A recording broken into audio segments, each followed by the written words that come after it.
আমরা চাই না ঝগড়া করতে চাই না, আমরা চাই না ঝগড়াঝাটি করতে। তারাও শ্রমিক, আমরাও শ্রমিক। আমরা চাই না ঝগড়া করতে। আমরা চাই কি, আমরা চাই মিলেমিশে চলো তোমরা, আমরাও চলে মিলেমিশে চলো। তোমরা শ্রমিক, আমরাও শ্রমিক। তুমি পেটে লেগে রুজি করো, আমি তো পেটে লেগে বেরিয়েছি নাকি? তুমি আমার চাবি নিবা গা, আমার গাড়ি ভাঙবা, আমার গাড়ির ড্রাইভার ছেলের থেকে টাকাটা নিবা গা, এটা কেন?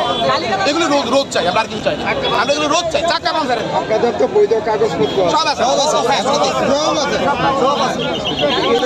এখানে ট্রাফিক পুলিশও থাকে বা আইনের লোক থাকে। আমি একটা কথা কই, আমি নিজে আমার সংগঠন নিয়ে আমি ট্রাফিক দপ্তরে চিঠি পাঠাইছি, আমি আমার কর্পোরেশন মেয়রের কাছে চিঠি দিছি, আমি থানায় চিঠি দিছি, আমি এই আমাদের ত্রিপুরার রাজ্যের যে পরিবহন দপ্তর আমি চিঠি পাঠাইছি। আমি এখনও কোনো রেজাল্ট পাইলাম না যে আমাদের জায়গা ট্রাফিকের সামনেই করা হয়।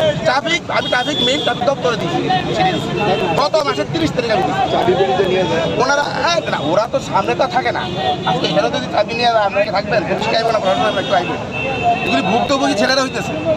এখন এমন অবস্থা যে ছেলেরা কি করে দেখেন, আমি কইতেছি আপনার কাছে অনুরোধ করি, আপনারা পাঠান, আপনার দ্বারাই সমস্ত ত্রিপুরা জানবো, অল ইন্ডিয়া জানবো। এই ছেলেগুলি আছে গাড়ি নিয়ে কি করতেছে, তারা স্টুলমেন্ট চালাতে পারে না, হাওলাত করে, সুদে নিয়ে তার স্টুলমেন্ট দেয়। তারপরে ওই ছেলেরা সংঘাত কেন চালাইবো, তার বউ বাচ্চারা কেন খাওয়াইবো? এটা হইল নাকি? ঘটনা রইল আজকে ত্রিপুরা রাজ্যে যে অটো, আজকে ইলেকট্রনিক যে গাড়িগুলো, এগুলির মধ্যে বিভিন্নভাবে অত্যাচার করতেছে। আমাদের ছেলেরা না যেতে পারে জিবি, না যেতে পারে আপনার এই কি বলে রাধানগর, না যেতে পারে আপনার বটতলা, না যেতে পারে আপনার আমাদের এয়ারপোর্ট, না যেতে পারে আপনার রেল স্টেশন। কোনো জায়গায় যাইতে পারতেছে না। প্রত্যেক চাবি নিয়ে যায়, ছেলেরা থেকে চাবি নিয়ে যায়, টাকা নিয়ে যায় অটো ড্রাইভাররা। তারা আমরা চলতে পারতাম না, তাদের কথা আমরা কেন চলতে পারতাম না? আমরা গভর্নমেন্টের ট্যাক্স দিই, রোড ট্যাক্স দিই, আমরা আমাদের রোড ট্যাক্স দেই, ফিড ট্যাক্স দেই, আমাদের ইন্স্যুরেন্স আছে, সমস্ত কাগজ গভর্নমেন্ট দেওয়া। প্রত্যেকটা স্ট্যান্ড বিশেষ কোনো নাই, সমস্ত গাড়ি এমন করতেছে, প্রত্যেকটা রোডে সব জায়গায়। এগুলি কেন, এগুলি কি হইতেছে? গভর্নমেন্ট কি দেখে না? প্রত্যেক দিন একটা দিন বাদ নাই, একটা দিন বাদ নাই। এবং কি দেখেন, আপনি যদি মনে করেন আপনার মারি নিয়ে গেছেন হাসপাতালে, ওই রুগীটা নামার এক কথা আজকে সব জায়গায় মনে হচ্ছে। আজকে আমার প্রত্যেকটা ছেলে জিবি যায়, আপনার রুগী নিয়ে যায়, আইতে দেয় না, সাবি রেখে আজকের ঘটনা। আজকে জিবিতে গেছে, আমার কয়েকটা গাড়ি গেছে, আমাদের গাড়িগুলি গেছে, কি করে তারা চাবি রেখে গাড়ি সিন্ডিকেটে জমা দিয়ে গাড়ি রেখে দেবো, আমরা গাড়ি রেখে দেবো, কথা না। গাড়ি চাবি নিয়ে যায়, ভাড়া যদি প্যাসেঞ্জারে ভাড়া দেয়, ভাড়াটা গাড়ি নিয়ে যায়। এটা কি হইতেছে? রেজিস্ট্রেশন, ইন্স্যুরেন্স সবকিছু সরকারকে আমরা বৈধভাবে দেওয়ার পর আমাদের শ্রমিকরা দীর্ঘদিন লাঞ্ছনা বিকার, একজন জিবি দিকে যেতে পারে না, উত্তর গেটে যেতে পারে না, দক্ষিণে যে কোনো রোডে চলতে পারে না, তাদের থেকে প্যাসেঞ্জার নামাই দেওয়া হইতেছে।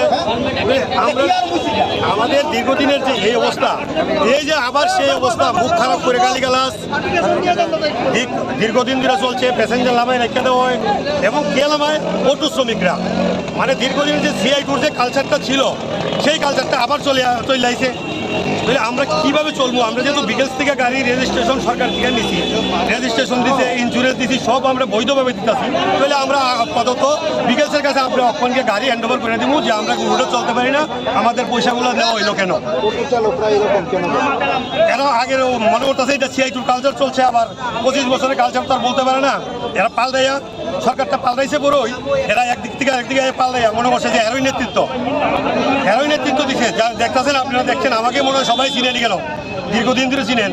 তাহলে ওই নেতৃত্বদের কারণে আমাদের সঙ্গে মিল হয় না, কারণ হেরার কালচারে আমরা চলতে পারতাম না, সিআই টুর কালচারে তাদেরকে আমরা জায়গাও দিই না। তারা একত্র হইয়া ওখানে ওই ঘটনাটা করতেছে, যে আজকে অক্ষণে চলতেছে ঘটনা, অক্ষণে অভয়নগর চলতেছে, ইন্দ্রনগর চলতেছে, ডবগেট চলতেছে, ইয়তে চলতেছে, ভাদারঘাট চলতেছে। আমরা ওই কারণে আমরা অক্ষণীয় যা গাড়িগুলো আছে সব বিকেলস হ্যান্ড ওভার করে দেবো। প্রতিনিয়ত আজকে 1 মাস যাবত চলছে। আমরা ধৈর্যের ধৈর্যের বাইরে যাওয়ার পর ধৈর্যের ভাত বাইকে গেছে ওখানে যে ওখানে পোলাবানগুলোর ইন্স্যুরেন্স আছে, গাড়িগুলোর ইন্স্যুরেন্স দিতে পারে না এবং ইনস্টলমেন্ট দিতে পারে না, সব ব্যাংকের গাড়ি।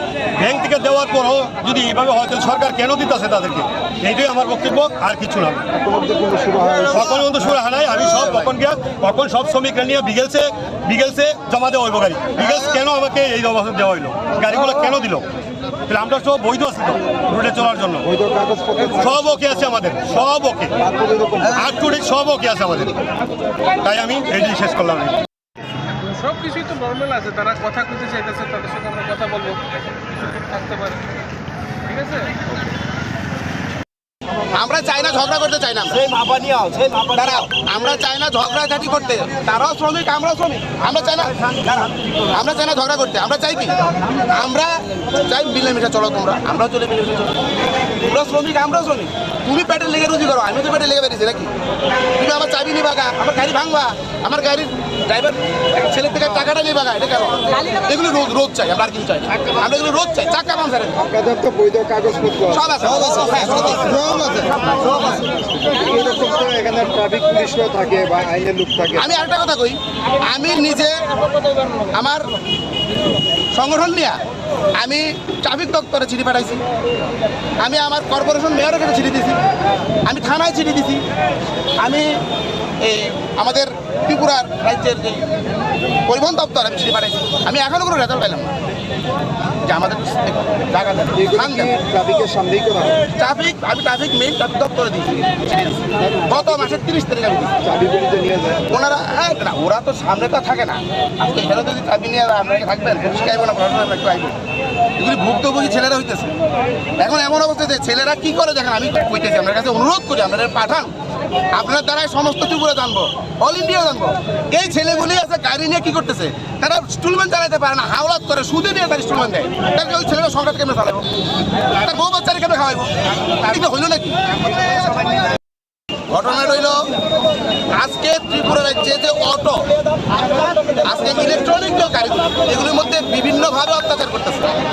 আমাদের ছেলেরা না যেতে পারে জিবি, না যেতে পারে আপনার কি বলে রাধানগর, না যেতে পারে আপনার বটতলা, না যেতে পারে আপনার আমাদের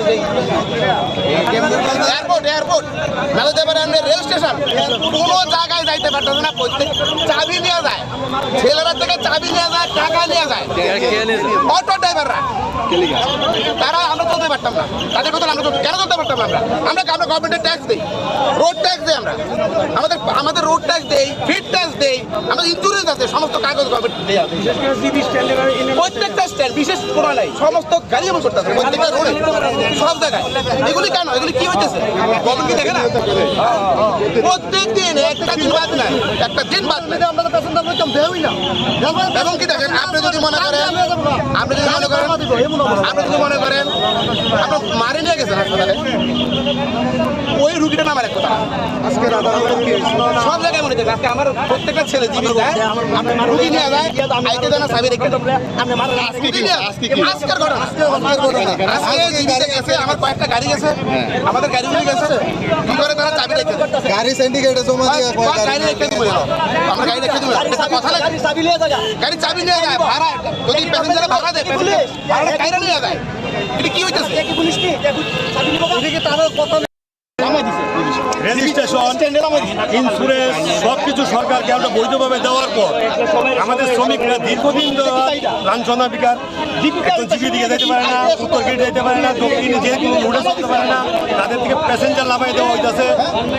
আমরা আমাদের দীর্ঘদিনের যে এই অবস্থা, এই যে আবার সেই অবস্থা, মুখ খারাপ করে গালিগালাজ দীর্ঘদিন ধরে চলছে, প্যাসেঞ্জার নামাই রেখে দেওয়া হয়। এবং কে নামায়? অটো শ্রমিকরা। মানে দীর্ঘদিনের যে সিআই টুর যে কালচারটা ছিল, সেই কালচারটা আবার চলে আইছে। তাহলে আমরা কীভাবে চলবো? আমরা যেহেতু বিকেলস থেকে গাড়ি রেজিস্ট্রেশন সরকার থেকে নিছি, রেজিস্ট্রেশন দিচ্ছে, ইন্স্যুরেন্স দিচ্ছি, সব আমরা বৈধভাবে দিতেছি। তাহলে আমরা আপাতত বিকেলসের কাছে আমরা অক্ষণকে গাড়ি হ্যান্ড ওভার করে দিব যে আমরা রুটে চলতে পারি না, আমাদের পয়সাগুলো দেওয়া হইলো কেন? চালকরা এরকম কেন আগের মনে করতেছে এটা সিআই টুর কালচার চলছে, আবার 25 বছরের কালচার তো আর বলতে পারে না। এরা পাল দেয়া সরকারটা পাল্টাইছে বড়ই, এরা একদিক থেকে আরেকদিকে পাল্টাইয়া মনে করছে যে হেরোইন নেতৃত্ব দিচ্ছে। যা দেখতেছেন আপনারা দেখছেন, আমাকে মনে হয় সবাই চিনেনি কেন, দীর্ঘদিন ধরে চিনেন। তাহলে ওই নেতৃত্বদের কারণে আমাদের সঙ্গে মিল হয় না, কারণ হেরার কালচারে আমরা চলতে পারতাম না, সিআইটুর কালচারে তাদেরকে আমরা জায়গাও দিই না। তারা একত্র হইয়া ওখানে ওই ঘটনাটা করতেছে, যে আজকে অক্ষণে চলতেছে ঘটনা, ওখানে অভয়নগর চলতেছে, ইন্দ্রনগর চলতেছে, ডবগেট চলতেছে, খানকাটা ইয়তে চলতেছে, ভাদারঘাট চলতেছে। আমরা ওই কারণে আমরা ওখান নিয়ে যা গাড়িগুলো আছে সব বিকেলস হ্যান্ড ওভার করে দেবো। প্রতিনিয়ত আজকে 1 মাস যাওয়া চলছে। আমরা ধৈর্যের বাইরে যাওয়ার পর ধৈর্যের ভাত বাইকে গেছে ওখানে, যে ওখানে পোলাবানগুলোর ইন্স্যুরেন্স আছে, গাড়িগুলোর ইন্স্যুরেন্স দিতে পারে না এবং ইনস্টলমেন্ট দিতে পারে না, সব ব্যাংকের গাড়ি। ব্যাংক থেকে দেওয়ার পরও যদি এইভাবে হয় তাহলে সরকার কেন দিতেছে তাদেরকে? এইটাই আমার বক্তব্য, আর কিছু না। কখন কিন্তু শুরু হয় নাই, আমি সব কখন সব শ্রমিকরা নিয়ে বিকেলসে জমা দেওয়া হইব গাড়ি। বিকেলস কেন আমাকে এই অবস্থা দেওয়া হইলো, গাড়িগুলো কেন দিল? তাহলে আমরা সব বৈধ আছি তো রুটে চলার জন্য, সব ওকে আছে আমাদের, সব ওকে, আর টু সব ওকে।